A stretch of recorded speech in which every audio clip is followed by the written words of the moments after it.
Pemirsa, untuk lebih mengetahui tentang pengembangan bibit tanaman bambu ini, kita telah terhubung dengan Bapak Lalu Paskalis, yaitu seorang project leader Yayasan Bambu Lestari Ngada, Flores, Nusa Tenggara Timur.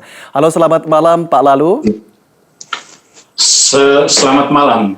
Bagaimana kabarnya Pak, sehat? Kabarnya sehat, pada saat ini sehat. Baik, Pak Lalu bisa diceritakan dan dijelaskan mengapa memilih pembibitan bambu bukan tanaman lainnya ini Pak Lalu?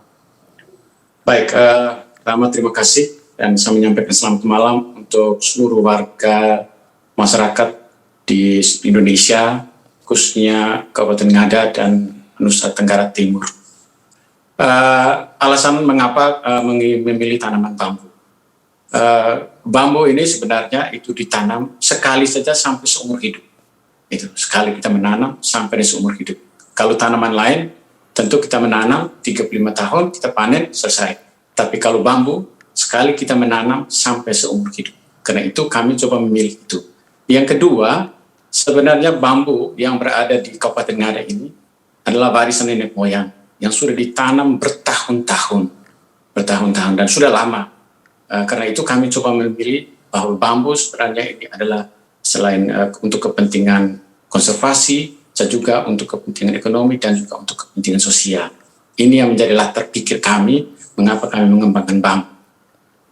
Baik, dari yayasan yang ada oleh Pak Lalu sendiri, seperti apa ini selama ini sudah dilakukan? Apakah ada proses pemilihan bibit-bibit tertentu untuk dijadikan sebagai tanamannya? Baik, terima kasih. Dari yayasan kami, ada dua hal besar yang kami perjuangkan selama ini. Pertama, bagaimana rumpun bambu yang telah ditanam oleh warga masyarakat, oleh nenek moyang, itu pada saat ini yang sudah ada. Dan itu harus dipelihara. Bagaimana cara memelihara sehingga dia menjadi sebagai hutan bambu lestari. Yang kedua, yang menjadi program utama kami adalah bagaimana pembibitan. Jadi tidak hanya bambu yang ada yang dilakukan oleh masyarakat, oleh orang-orang tua yang dahulu yang telah menanam, tetapi kami juga punya niat besar kami adalah bagaimana melakukan pembibitan bambu, dan bambu itu akan kami tanam pada lahan-lahan kritis. Itu yang menjadi bagian dari perjuangan kami. Dua hal besar ini yang saat ini sedang kami kerjasamakan dengan kelompok masyarakat, dengan pemerintah, dan beberapa kelompok kaum perempuan. Itu yang kami lihat. Program besar kami demikian. Selain itu juga, sebenarnya kami ingin mengembangkan bagaimana cara memelihara rumpun yang layak. Karena bambu yang layak adalah bambu yang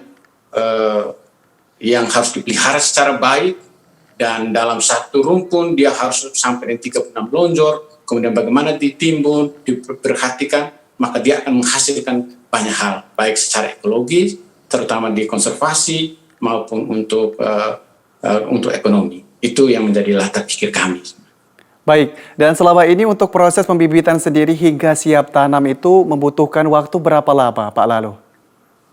Baik, tanaman bambu agak berbeda dengan tanaman lain.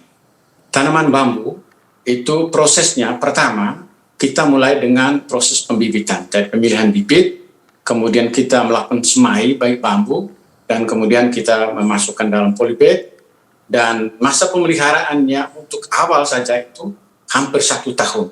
Itu pemeliharaan di pembibitan. Dan untuk bambu, dia harus ada proses di mana penggemukan. Penggemukan paling kurang 1-2 tahun, sesuai dengan kondisi lahan setempat.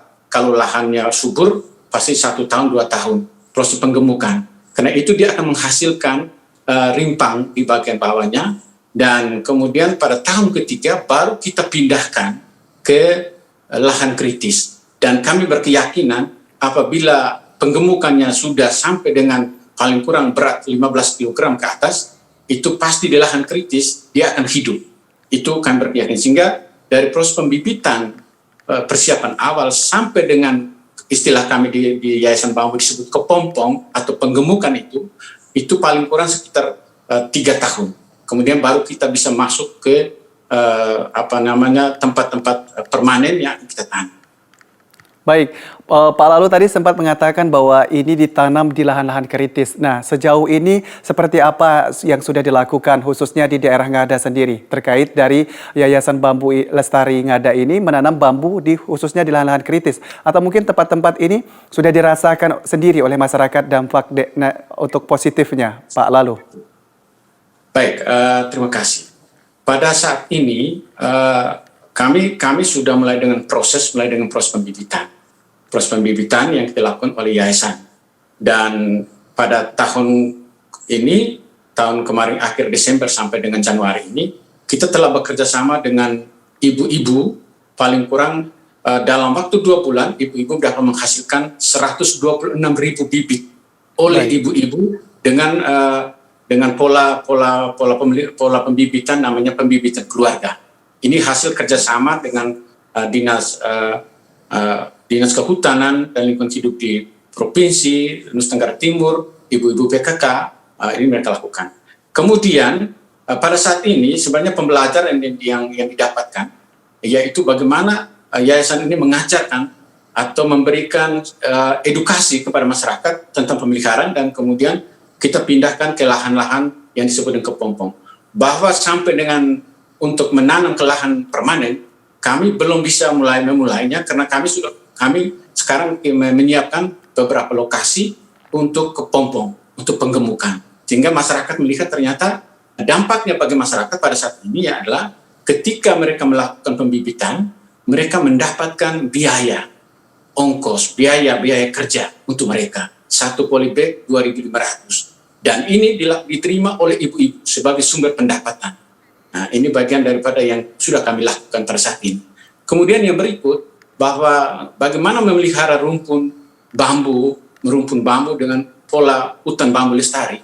Saat ini masyarakat sudah mulai melihat, ternyata kalau kita memelihara rumpun bambu secara baik, diberi pupuk, kemudian digembur, dan kemudian memanennya dalam satu rumpun hanya ambil 6 lonjor atau 6 batang, itu masyarakat sudah melihat ternyata bambu itu sangat luar biasa. Jadi kami telah memberikan edukasi kepada masyarakat di sekitarnya.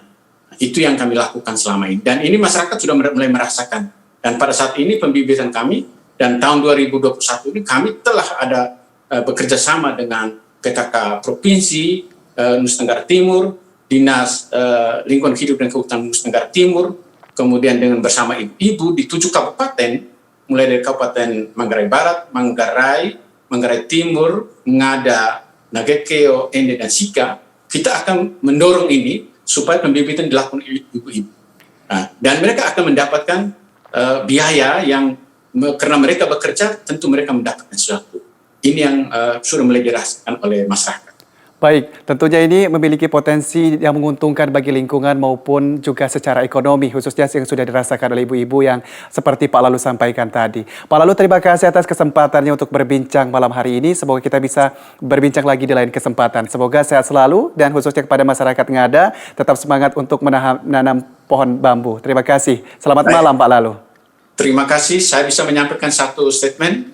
Baik. Bahwa dari Ngada untuk Indonesia, bambu dari Ngada untuk Indonesia. Ini perjuangan kami dan Yayasan Bambu Lestari akan perjuangkan bersama masyarakat, bersama pemerintah daerah Kabupaten Ngada, dan juga semua stakeholder yang mendukung kegiatan kami di Yayasan Bambu Lestari. Terima kasih untuk semuanya. Baik, terima kasih Pak Lalu.